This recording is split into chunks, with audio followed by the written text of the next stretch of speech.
Narodni poslanik Marija Janjušević, na osnovu člana 92. Poslovnika Narodne skupštine, predložila je da se dnevni red sednice dopuni tačkom Predlog odluke o obrazovanju anketnog odbora Narodne skupštine Republike Srbije radi utvrđivanja činjenica, okolnosti i odgovornosti u vezi sa efektom subvencionisanja stranih preduzeća u Republici Srbiji, koji su Narodnoj skupštini podneli narodni poslanici Boško Obradović, Srđan Nogo, Marija Janjušević, dr Dragan Vesović, mr Ivan Kostić, Zoran Radojičić i prof. dr Miladin Ševarlić 14. septembra 2018. godine. Da li narodni poslanik Marija Janjušević želi reč? Da, izvolite.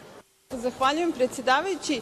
Zadatak ovog anketnog odbora bio bi da sagleda činjenice i okolnosti u vezi sa efektom subvencionisanja stranih preduzeća na teritoriji Republike Srbije, te s tim u vezi da utvrdi iznos ukupnih sredstava koji je odobren, odnosno ukupan iznos sredstava koji je isplaćen kao podrška stranim investitorima u Republici Srbiji u periodu od 2012. do 2018. godine.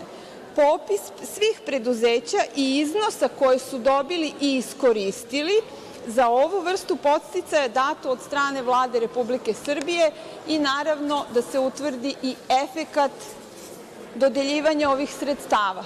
Podsjetiću, upravo taj period od 2012. do 2018. godine je i period kada je javni dug Republike Srbije porastao oko 10 milijardi evra za ovih 6 godina. Dakle, Srpski pokret Dveri zaista nije protiv investicija. Naravno da su nam potrebne razvojne investicije i da su strani investitori dobrodošli da investiraju u Srbiju, ali bilo bi normalno da posle 6 godina tolikog ulaganja Srbija vidi neki pozitivan efekat. Koliko mi je poznato, mi ne znamo kolika su to sredstva koja smo mi uspeli da uštedimo, da pričuvamo. Standard građana Republike Srbije nije se popravio. Strane kompanije ne uplaćuju profit ovde, prikazuju poslovanje sa gubitkom. Dakle, prosto nešto nije u redu. Možda Srpski pokret Dveri nije u pravu. Dajte da formiranjem jednog anketnog odbora utvrdimo da li je tačno da su subvencije stranim kompanijama izuzetno štetne za domaću privredu Republike Srbije ili mi možda još više novca treba njima da damo.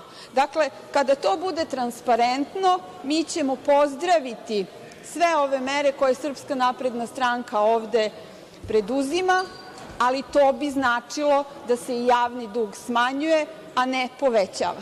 Hvala. Zahvaljujem. Stavljam na glasanje ovaj predlog.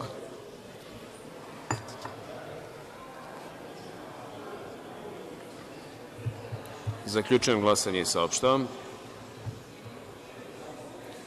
za – 3 narodna poslanika, protiv – niko, uzdržanih nije bilo, nije glasalo 132 narodna poslanika. Konstatujem da Narodna skupština nije prihvatila ovaj predlog.